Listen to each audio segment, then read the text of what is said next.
আগন্তুক পঞ্চায়ত নিৰ্বাচনৰ পিছতেই কংগ্ৰেছ শূন্যৰ পৰা মহাশূন্যলৈ পৰিণত হ'ব। মুছলিমসকল সদায় সুতৰ বিপৰীতে গতি কৰে। মন্তব্য অতুল বৰাৰ। দ্বিতীয় পৰ্যায়ৰ পঞ্চায়ত নিৰ্বাচনলৈ মাজত মাথো 2 দিন বাকী থকাৰ সময়ছোৱাত প্ৰতিটো দলেই নিজৰ নিজৰ প্ৰাৰ্থীক জিকাই আনিবলৈ তেওঁলোকৰ প্ৰচাৰ কাৰ্য তুংগত ৰাখিছে। সমান্তৰালকৈ গোৱালপাৰা জিলাতো প্ৰতিগৰাকী দলীয় নিৰ্দলীয় প্ৰাৰ্থীয়ে নিজক জিকাবলৈ যেনেকৈ নহওক কিয় তৎপৰ হৈ পৰিছে। আজি দুপৰীয়া প্ৰায় 1 মান বজাত গোবিন্দপুৰ LP&M স্কুলৰ প্ৰাংগণত 8 নং ভালুকডুবি জিলা পৰিষদৰ প্ৰাৰ্থী আব্দুৰ ৰহিম জিব্ৰানৰ হৈ অসম গণ পৰিষদ দলৰ সভাপতি অতুল বৰা উপস্থিত হৈ এখনি নিৰ্বাচনী প্ৰচাৰ সভাত প্ৰচাৰ কাৰ্যসূচী চলায়। উক্ত সভাত অতুল বৰাই ৰাইজক অৱগত কৰে যে কংগ্ৰেছ দলে ভাৰতৰ স্বাধীনতা অনা দল, কিন্তু এতিয়া আৰু এই দলটোৰ বেলি মাৰ যাও অৱস্থা। কংগ্ৰেছ দলে ধৰ্মীয় ৰাজনীতি কৰাৰ লগতে ধৰ্মীয় সংখ্যালঘুসকলক প্ৰতাৰণা কৰি আহিছে। এইবাৰ পঞ্চায়ত নিৰ্বাচনৰ পিছত শূন্যৰ পৰা মহাশূন্যলৈ গতি কৰাৰ উপৰিও শ্মশান যাত্ৰা কৰিব। আনপিনে ভাষণ প্ৰসংগত তেওঁ কয় যে যদিহে এইবাৰ আব্দুৰ ৰহিম জিব্ৰানক ভোট দি জয়যুক্ত কৰিব পাৰে, তেতিয়াহ'লে আপোনালোকৰ সকলো সমস্যাৰ সমাধান আমাৰ চৰকাৰে কৰি দিয়াৰ লগতে ময়ো সকলো সমস্যাৰ সমাধান কৰি দিম। গোৱালপাৰাৰ পৰা উদ্ধৱ চন্দ্ৰ নাথৰ ৰিপৰ্ট, পি সংবাদ।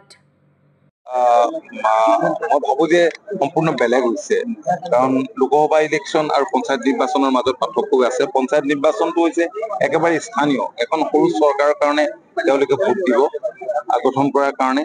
আৰু উজনি অসমত উত্তৰ পাৰত বৰাকভেলীত যি ভোট হৈ গ'ল যোৱা 2 তাৰিখে, বিপুল সঁহাৰি আমি লাভ কৰিছো, এই কথা একেবাৰে নিশ্চিত। গতিকে অহা 7 তাৰিখে অনুষ্ঠিত হ'বলগীয়া নিৰ্বাচনতো আমি একেই সঁহাৰি পাম বুলি আমি ৰাইজৰ পৰা আশা কৰিছো আৰু আমি নিশ্চিত হৈছো। আজি ইয়াৰ আগে আমি কৃষ্ণাইত এখন সভাত আমি অংশ ললো, ব্যাপক সঁহাৰি, আৰু একেই সঁহাৰি ইয়াত আব্দুল ৰহিম জিব্ৰান, তেওঁ ZPCৰ প্ৰাৰ্থী আৰু AP প্ৰাৰ্থী সকলো আছে। গতিকে ৰাইজে বুজি উঠিছে, ধৰ্মীয় সংখ্যালঘু লোকসকলেও মই ভাবো যে হৃদয়ংগম কৰিছে যে বৰ্তমান পৰিৱৰ্তিত ৰাজনৈতিক পৰিস্থিতিত কোন বাটেৰে বাট বোলা উচিত, কাৰণ ইয়াত তেওঁলোকৰ যথেষ্টখিনি সমস্যা আছে। মই কৈছো যে আপোনালোকে মানে ট্ৰেইন লাইনত নচলাই যদি ৰাস্তাত চলাবলৈ যায়, তেতিয়াহ'লে গাড়ী চলিব নেকি? গতিকে যি ৰাস্তাত গ'লে গাড়ী চলে সেই ৰাস্তাৰে আপোনালোকে যাওক। আৰু মাননীয় মুখ্যমন্ত্ৰীয়ে ৰাজ্যখনৰ সমবিকাশ সদায় বিচাৰি আহিছে, ৰাজ্যখনৰ সৰ্বাংগীন বিকাশৰ কাৰণে কাম কৰি আহিছে, আৰু তেখেতৰ যি ইচ্ছা, তেখেতৰ যি ৰাজনৈতিক ইচ্ছা, ইয়াৰ প্ৰতি সঁহাৰি জনাই আমাৰ প্ৰাৰ্থীসকলক বিপুল ভোটত জয়ী কৰাবৰ কাৰণে আমি আহ্বান জনাইছো। প্ৰচণ্ড ৰ'দৰ উদ্যোগী তেওঁলোক আহিছে, তথাপিও ৰাইজ আহিছে। মই ৰাইজক বহুত ধন্যবাদ জনাইছো আৰু তেওঁলোকক কৈছো যে আপোনালোকে জিকাওক, আমি একেলগে ঈদ খাবলৈ আহিম। ধন্যবাদ।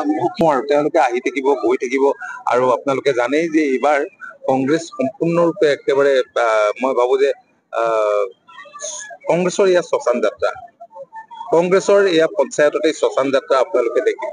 তেওঁলোকে শূন্যৰ পৰা মহাশূন্যলৈ গতি কৰিব, আৰু এই ৰাইজৰ দল, জাতীয় পৰিষদ, এইবিলাকতো কংগ্ৰেছৰ সৃষ্ট, কংগ্ৰেছৰ সতি সন্ততি। মাজে মাজে কাজিয়া কৰে, মাজে মাজে মিলে, আৰু কাৰ হৈ কাম কৰি আছে অকমান ৰাইজে ভাবিলেও বুজিয়ে পাব নহয় কি কৰি আছে। গতিকে ৰাইজে সেইমতে সিদ্ধান্ত ল'ব।